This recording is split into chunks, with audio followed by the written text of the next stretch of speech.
the the wonderful Amy from the Department of Energy, Environment and Climate Action to start the presentation.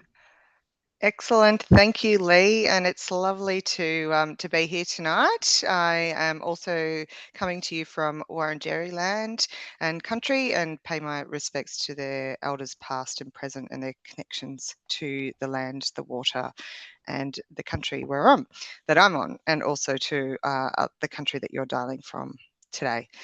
It's really exciting to be part of My Smart Garden event tonight, and I'm really excited to chat to you about the work that I've been doing in the space of fruit tree netting and the work that I've been doing with My Smart Garden and some other local councils and also Wildlife Victoria and some other organisations. So I'll jump right into it and I will try and share my screen. We'll see if that works. Okay, does that work for you all? Excellent. So I've just got Harvest Without Harm on there. So this is all about how we can get the best out of our household gardens while we are looking after the animals and the wildlife that is in our backyard. So that's what this presentation is all about. So, okay, so did that work? Are we on the second page? Yep, excellent. Sorry, it's hard to work out when I'm not that familiar with working on Zoom. So just bear with me on that one. But anyway, I wanted to talk to you about the legislation when it comes to fruit tree netting. So when it comes to households, so backyard, front yards, anywhere on a residential property, there was regulations introduced in 2021, which actually limit the size or limit the types of netting that we can use on household fruit trees. So essentially, in a nutshell, anything with an aperture, so the whole size, the square size, that is more than 5 by 5 millimeters, is a safe alternative. And anything smaller, anything that's more than 5 by 5 is actually illegal to use. Anything that's smaller is considered a safer alternative for wild animals, and that is a legal alternative to put on your fruit trees. So you can see in that photo, we've got a couple of our forest and wildlife officers out there measuring the aperture, and there are fines involved when it comes to fruit tree netting. And yeah, if people are actually using the wrong nets, the illegal nets. So we're doing a whole bunch of work to try and get that out into the community, because we know that there are a lot of community members who have had the same nets on their trees for 20 plus years, and they just grab it out of the garage year after year and throw it on their fruit trees. So we're out there trying to educate people like you folk to understand the reasons why we need to make these changes. I'm going to just talk a little bit about the why these regulations were introduced, and I do want to just briefly say that there is a bit of a trigger warning because there's a graphic image coming up. So if you are a bit squeamish or that way inclined, then feel free to look away. But it's the reality of what this is about. So so basically what you can see here are some images of a grey-headed flying fox caught in fruit tree netting. And this is definitely the size, the netting that is illegal, and it's very clearly bigger than 5 by 5 mil. Those whole sizes. And this is what happens, and it's really horrible. And our friends over at Wildlife Victoria, Denise will go into a little bit more detail about, what sort of injuries they can see and the sorts of animals that get caught. But overall, this is the reason why we looked at the regulations and made those changes a few years ago, because we want to stop the suffering that these animals are going through. In particular, our grey-headed flying foxes are threatened species. They're listed as vulnerable here in Victoria. So they do play a really, really important role in our ecosystem by spreading seeds out there in our community. So we really want to protect them. And some people love bats, some people, are not so fond of them, but they're really, really important. So we want to make sure that we're out there protecting them and also protecting you guys. The last thing you want to do is walk out into your garden and see a poor old bat stuck out there and not know what to do. And that becomes a very stressful situation for everyone involved. So yes, so that's why we made that change in the legislation. A really easy way for you guys to tell whether the net that you have at home is legal or illegal is to actually poke your finger through them. And you can see on that image on the left-hand side, I really should become a hand model. I think these images are doing the rounds now. That is illegal netting. There's a couple of things wrong with that netting. Yes, that the aperture size is too big, and I can poke my finger through it, but also it's black, which doesn't make it illegal, but it just is a really unsafe alternative because animals often flying at night will not be able to see that black netting over any fruit trees. So that's a really, really dangerous situation there. The one over on the right is a hail guard netting, a type of netting. There's lots and lots of different alternatives when it comes to the sort of safer alternatives. And I say safer because there are, some people, any sort of netting could be a danger to animals. But ultimately, it's going to cause less harm than the alternative on the left there. So that is a safer alternative. There are insect nets as well, which I often recommend because they are a better alternative when it comes to limiting the access to your fruit trees from Queensland fruit fly, which we know is becoming a big problem here in Victoria as well. Obviously, you need to know, when the right time is to put them on your fruit trees because you want to make sure it's after pollination, so that you can let the bees in and all of that sort of biz. So yeah, but there are lots of good alternatives. Other alternatives, even better, are fruit bags, just sort of harvesting the actual fruit on your tree and leaving the rest for the flying foxes and the bats and the birds and the possums and everyone else, or even fruit sleeves. There are some longer ones that go sort of over a branch, which are often really good alternatives too. So what we're doing is we are coming together with a bunch of different organisations here, and I won't go through them all, but we're all partnering up to make a bit of change in this space, to actually educate the community about the reasons why we introduce these regulations, and also, why they should be harvesting a little bit smarter in their backyards and protecting the wildlife at the same time. One of the things we're doing this year is sort of broadening that out into the local council space. So we're working with local council on some really exciting initiatives that will come to the forefront in the next few weeks. But yeah, essentially, watch this space is the idea, because we'll be getting out there and you'll be hearing more about nets and alternatives and just that push to check the nets that you've got in your backyard, or consider wildlife friendly netting and netting options when you're harvesting your fruit. So that's that project, and I did. That's pretty much it in terms of the sort of presentation. But I did want to just put a little bit of a plug in there for Conservation Regulator. In terms of that's where I work. We're part of the Department of Energy, Environment and Climate Action, as Lee alluded to earlier.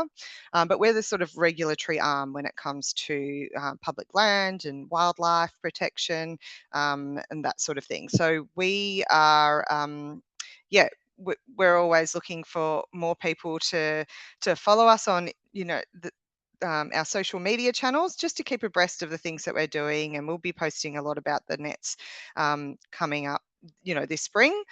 So it's a good way to keep in touch with us. And we also have a regular newsletter, Conservation Matters, which we'd love you to join up there. And I will share a couple of links in the chat after my presentation that will help you sign up and to those newsletters and keep abreast of that information.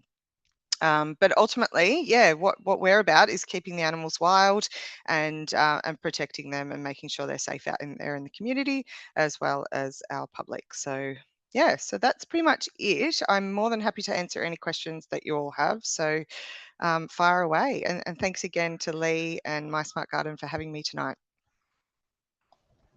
Thanks so much, Amy. I dropped out for a second there, so hopefully nobody, if somebody put a question in the chat, I can't see that now, but please speak up now or write something now, and if you've got questions for Amy, and we'll, I'm sure she'll be able to answer them. Excellent. I'll stop sharing my screen anyway. and I'll drop Great. some links in a bit. Yep. But yeah, feel free to to yell any questions at me or contact me afterwards. I'm more than happy to help out. Thank you. Great. All right. While you're sharing some links, maybe Denise, if you'd like to pop your presentation up. Sure. I can see that there's some questions coming in for Amy now. Ah, great. Can we put... Okay, what have we got? Can we put a net in any fruit tree or only on certain trees? No, that's completely up to you. Yeah, you can put a net on any fruit trees that you would like to. Like I said, just consider, what's most appropriate for that that tree. There's obviously the different sizes. The other thing that actually I should have mentioned, so thank you for sort of sparking my memory there, is the way in which you put them on. The last thing that we want is for the loose nets to be on the ground. So we want to make sure that they're tied to the trunk of a tree or to some sort of structure. A lot of people use sort of framing over the top of a tree or a planter box or even a pot, and making sure that it's tied down so there's no loose netting so that animals on the ground don't get caught in the netting as well. That has been a problem in the past. So that's completely up to you. There are obviously a vast array of nets around in terms of the sizes. So just making sure that you get one that's suitable for your that's a really good link to put in there. Thanks, Lee. That we want to make sure that that you're getting the right size and the right net for your tree. And there's lots of resources out there on YouTube and all sorts of places that you can look up as well. I've even seen some fancy ones that have got like a zip where you can just they're tightly around a tree, but you can open the zip to get the fruit out, and they're a nice alternative as well. Excellent, good question. Anything else? No, I can't see anything at the moment. So we might pass over to Denise. Thanks, Denise. Sure. I was having some technical difficulties, so let me know if you can or cannot see my screen. Can you see the PowerPoint? Yes, slide? we can see the PowerPoint. Can you see it? It's not in full view, but we can see it.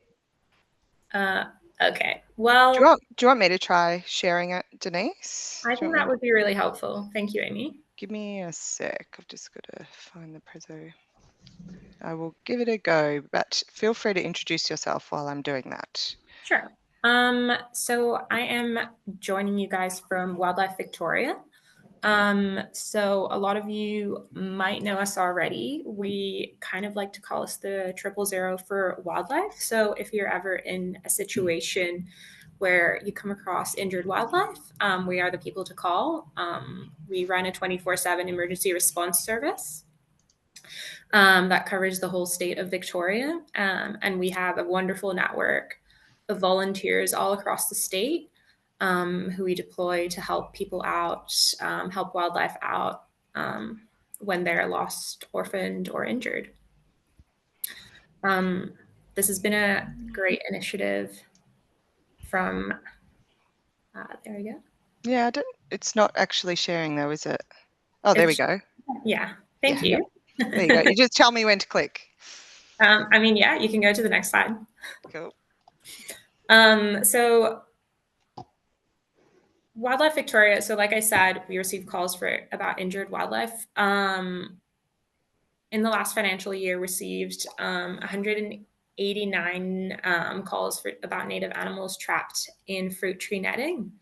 I know we've gotten some feedback that the number might seem a little bit low. It's not. A lot of times we don't get calls about these types of things because the animals have sadly already passed away. We only help living animals. So this is a really, really very important initiative and a very important thing that people can very easily do at home to help keep our wildlife healthy and alive. A significant number you can see there on the slide is that number included 32 gray-headed flying foxes. They are a vulnerable species in Victoria, as Amy mentioned, and are very important to keep the population nice and healthy here in Victoria.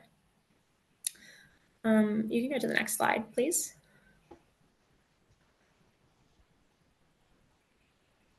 And again, a little warning. These are some maybe upsetting slides for some people, but as Amy said, these are very real things that happen all the time. So it's good to be aware of what's going on with our wildlife. Cool. So illegal netting can affect all different types of animals. We see it largely with flying animals, so mostly birds. Birds can get quite easily tangled up. Their feet and their wings can go in through the nets, and they can get really quite tangled. And also, as you guys can imagine, birds are very delicate. So once they get injured, it's really difficult to rehabilitate them. If they lose the ability to fly, they lose the ability to be rehabilitated. And will unfortunately often need to be put down. As with all species, once they get tangled in the netting, if they're stuck for long enough, they may lose the ability. They get dehydrated, they starve, and if they are there long enough, we can't rehabilitate them, unfortunately.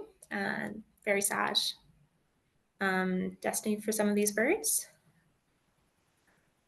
Do you want to move on to the next slide, please? So here I've highlighted some fruit bats. So these include the gray-headed flying foxes. They are also very delicate. Their bones are very small, and they can often put themselves in a situation where they get quite panicked and will entangle themselves even more onto these nets. And what we found is that almost all gray-headed flying foxes, most fruit bats outside of that as well, will need to be put down because of the scope of their injuries. Unfortunately, they are difficult to rehabilitate. And I do really want to highlight with gray-headed flying foxes, if you are ever in the situation where you do find a gray-headed flying fox in your garden, entangled in netting or otherwise, do not touch them. You need to be vaccinated to be able to handle bats. They can carry a contagious lyssavirus and can only be handled by vaccinated rescuers. So that is a very important thing to keep in mind. So please just contact Wildlife Victoria or any of your local wildlife rescue groups, and they'll be able to help safely and disentangle the bat and take it to the vet, who will likely put it down. But this is really important to do to lessen any suffering of these very precious animals. Yeah. Next slide, please, Amy. We also do see a lot of possums. I know these are quite common in a lot of Victorian gardens. You see them a lot more than bats, at least from my experience. Yeah, possums are very interested in fruit as well. And their little feet and hands often get tied up in the netting and then get really quite severely injured. And also they can be quite little, so they might be difficult to notice in the netting and can similarly starve or suffer from severe dehydration. So it's really important to call them in as well. Next slide, please, Amy.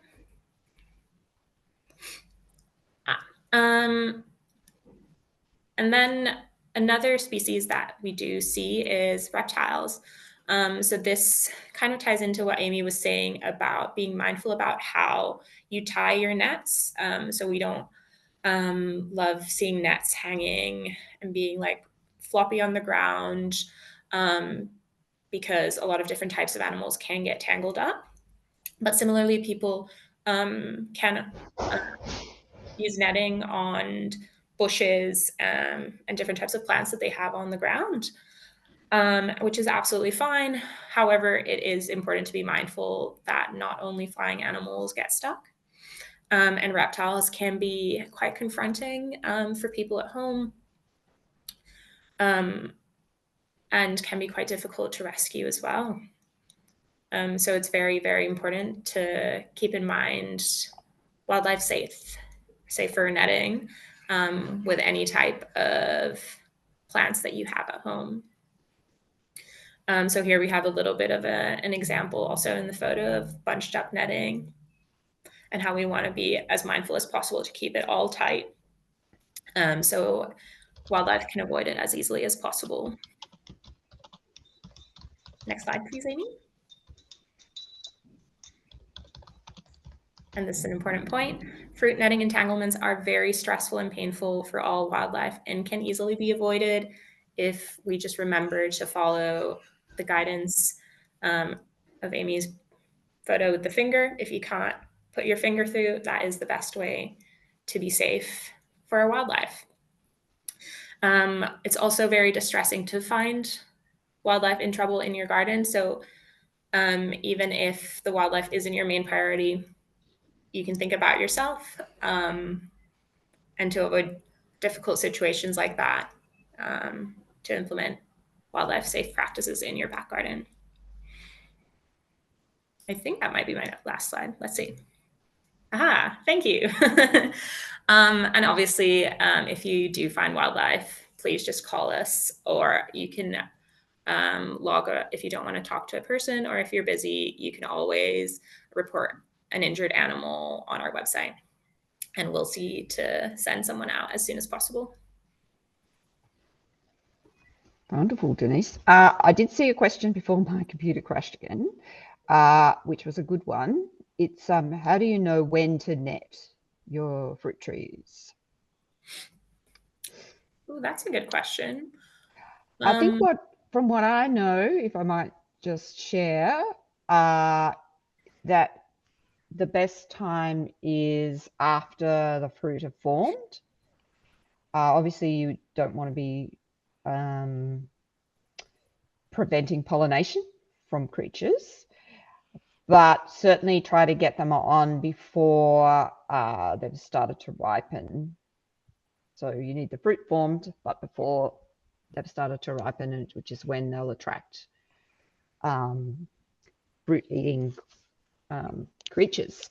Yep. I think that's the key, Lee, Yep. is that your critters are not really going to go for the fruit until it's ripe, and often it's a very fine line between when they actually do start munching on it. So yeah, sort of getting the right time for your tree is a bit of a fine art that it's a bit of trial and error, but like I was saying before, a good one are those fruit bags and the sleeves where you can actually sort of you'll see other animals, and a lot of people refer to it as, sacrificing or sharing the rest of your tree with the wildlife, and then you've got the harvest that you need in those fruit bags and sleeves, and they sell them at most nurseries now as well.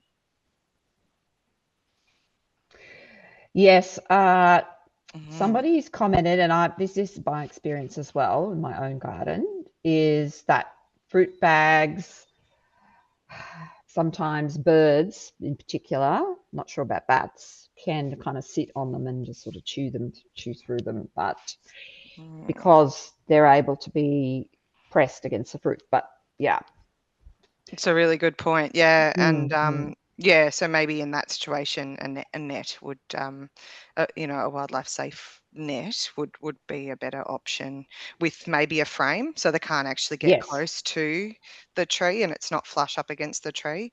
I'm certainly not an expert gardener, but that would just seem like a bit of common sense. If you're actually getting, like, I think your cockies and things like that, if they're able to get up close, they could probably damage, yeah, a net or a bag. Of And course.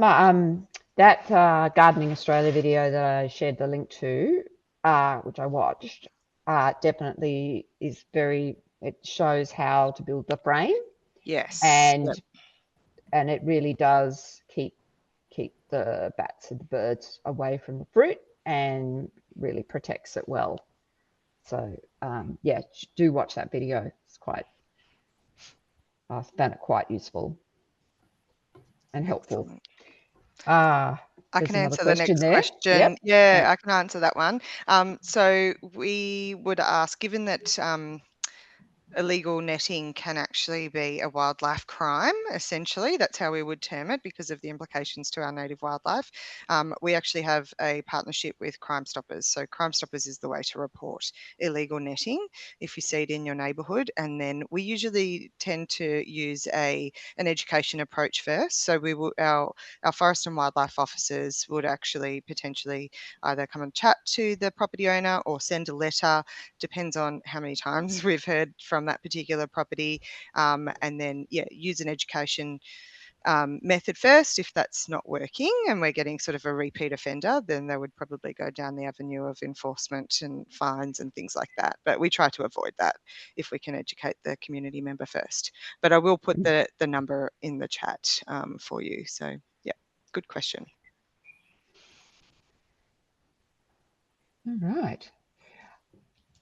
All right, couple more questions coming up.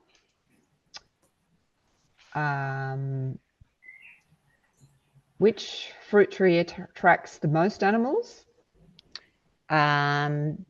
Peaches must be a favourite for many birds, and we didn't get a chance to eat any last year. I mean, look, I think any fruit will be very tasty to wildlife. Just depends on the species. But if it's tasty to you, it's probably tasty to all the little critters too. So good to keep that in mind. But Amy was talking about sacrificing some of the tree. Perhaps maybe don't net all of your fruit.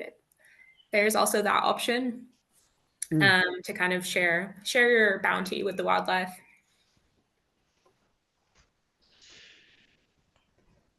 Amy, a question for you. Yep. About Yes. the officers. Yep. Yeah, Ruth has asked, do your officers proactively patrol areas or are they purely reactive to reports? That's a really good one, Ruth. And I would love to say that we're out there patrolling for nets, but unfortunately that's not the case. We are at the moment, we have, I think, around about 80 forest and wildlife officers across the state, and we cover everything from illegal trail bike use in forests to illegal take of timber in native forests as well, and campfires and all sorts of things. So netting is just one small part of a bigger picture, and we don't have enough officers resources to be out there patrolling for those.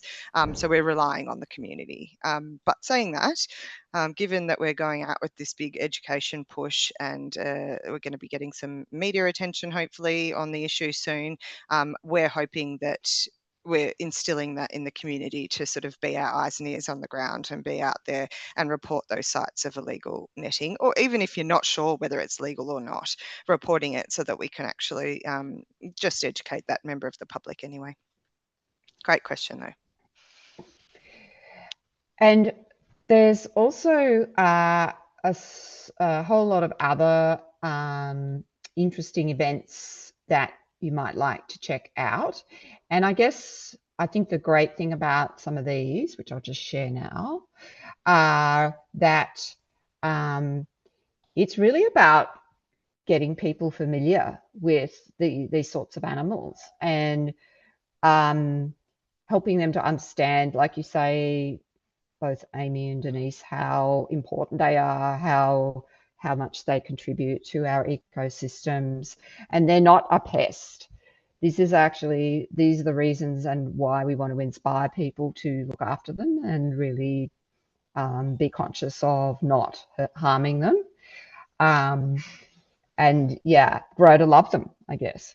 So yeah, there's some great viewing of foxes, so flying foxes and bats that you could do in Burundara and microbat, and there's surveys that are happening, so a bit of citizen science happening around this. And yeah, a couple of guided walks as well to meet the grey-headed flying foxes. So yeah, I think it will really change the minds of anybody who's a bit squeamish about bats and flying foxes. Great.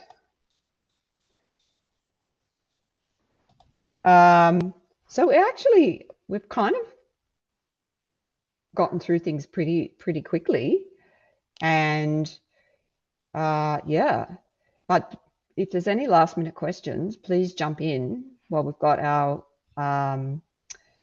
expert people here. Could I ask a question, Lee? Yes, please. I'm gonna be cheeky and ask everyone, do they use nets, and what have they been using in the past? I'm certainly not going to be dobbing anyone in, but yeah, I'm just really curious to know what people are using out there in the community, and whether they've learnt something tonight, whether they're going to change the way they net their trees, or yeah, over to you guys. If anyone is Yes, brave tell enough. us your stories. Tell us your stories. Meantime, Julie's just asking about those events. That's a good question, Julie. I was asked to share them, so I would say they're open to everyone. Probably first in, best dressed. Have a look, and there might be some further information when you're going in through the links to check out there.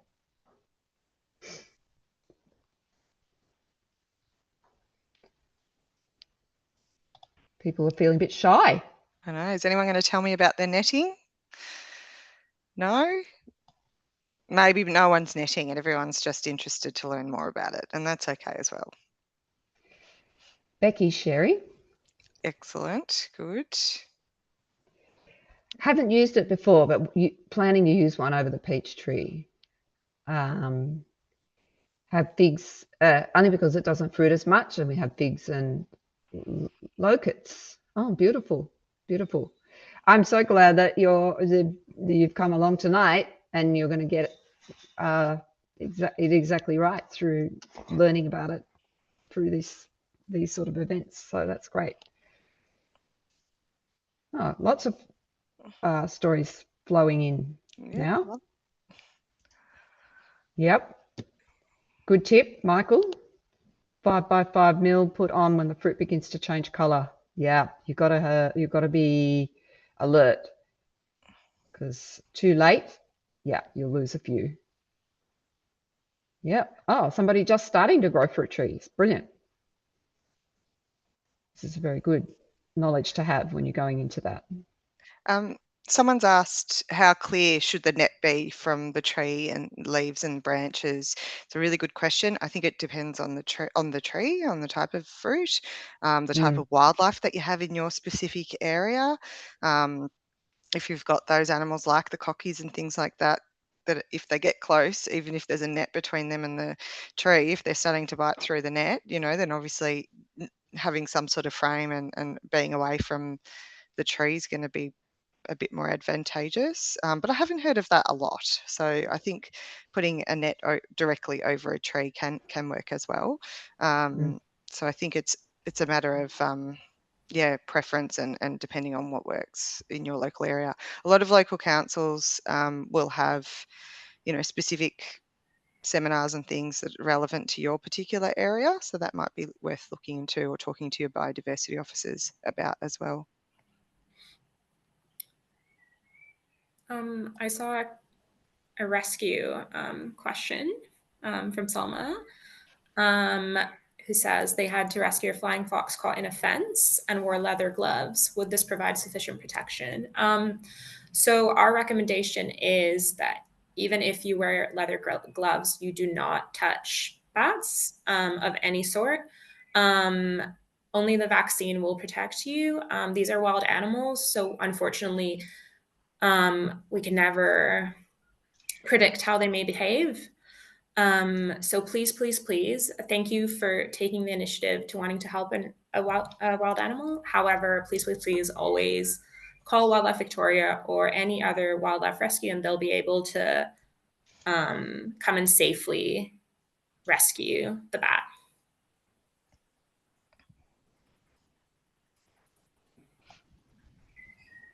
Yeah, Thanks, you never want to go Denise. touching them.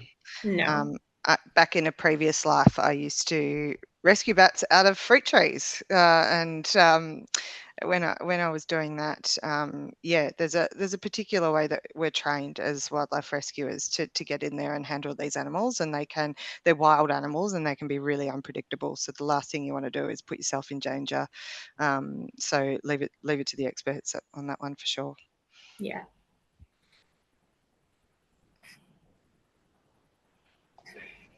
And thanks for answering that question about, talking about Queensland, raising the issue about Queensland fruit fly and Mediterranean fruit fly. Yeah. Yes, it is becoming a bigger issue, unfortunately. Correct. Great. All right. We might have tired everybody out. Oh, there's one more message.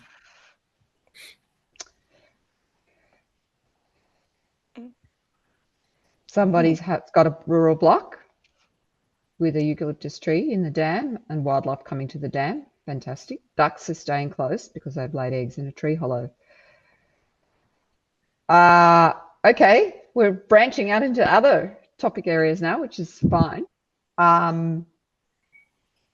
This is not something I have a lot of expertise in, but I would imagine eucalypt is natural to the environment and wouldn't have any issues. Obviously, a dam is probably a man-made dam, but there are eucalypts falling into water sources all the time, so I can't see that it would be an issue, but I don't know for sure. I think you're right, Amy, and I'm only going on because I've got a bit of a property myself, and we get a wildlife volunteer group advice from them, and I believe that the eucalyptus would be pretty fine because, as you say, they're not dropping all their leaves all at once. So, and also they're natural to the environment. We've got a willow around our dam and it's terrible. It's quite toxic. So that's another story. So I think you'll be okay.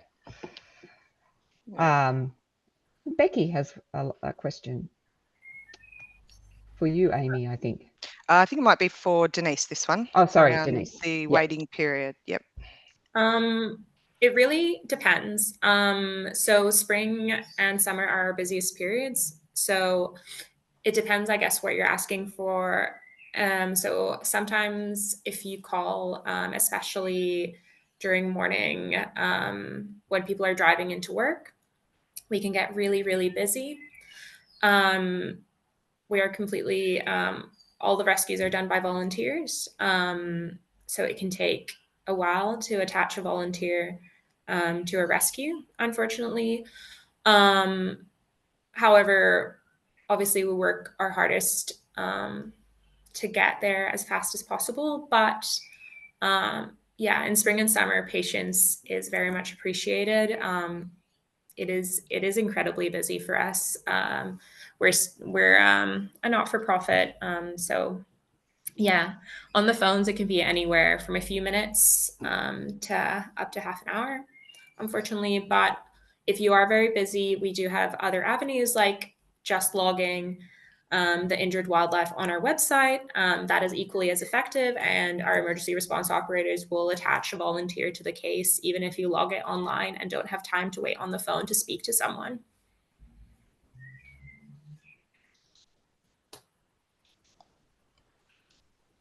Great. Good question. Okay. Any last minute questions from the participants? Nope. Thumbs up and a clap. Excellent. Thank you. Yes, I think this has been really informative and educational. If you have any other questions that you think of post the workshop, then by all means send them through either to My Smart Garden or to either Amy or Denise. We can get those questions back out to Amy and Denise. Amy, did you share your links? I'll pop. Yeah, I did share the links, and I'll also pop our email address in the chat as well. So great. And Denise, you've got a central place as well, don't you? That people should. Yeah. So if there's an injured animal, you can just call us at 038400 7300, or just go on our website and report an injured animal. If you have any general questions, you can just message us on social media, and we usually are able to get back to you within 24 hours. But please do not report any injured animals on social media. This will not be effective. So just remember to call or log on our website. Great. Thank you. Thank you so much, Denise and Amy. That's really, really helpful. Thank you for having me. Yeah. And thank you everyone for attending. And as I say, this has been recorded, and if you want to go back and check on some information, it will go up onto the My Smart Garden website in the next week or so. So feel free to play again, and we wish you luck and happy fruit tree growing and wildlife saving. Have a great evening, everyone. Thanks, everyone. Thank you. Bye-bye.